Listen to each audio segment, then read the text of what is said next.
Bitcoins šodien grozās ap 100 000. Kā tu domā, vai Bitcoins sasniegs tuvākajās dienās 100 000 atzīmi? Ieraksti komentārā.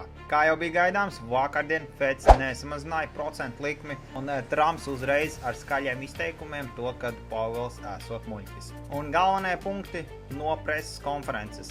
Pauels norāda to, ka ekonomika atrodas stabilā stāvoklī un inflācija turpina samazināties. Protams, vēl joprojām virs noteiktā mērķa, kas ir 2%. Tāpat viņš piemin to, ka izziņotie tarifi ir lielāki nekā plānoti un pauž neskaidrību tālāk par tarifu politiku. Pauels min to, ka Trumpa izteikumi, lai samazina procentu likmi, ka tas neietekmējot viņu darbu.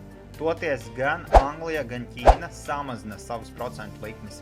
Revolut banka saviem Eiropas Savienības klientiem tagad atbalsta Bitcoin maksājumu, izmantojot Lightning tīklu.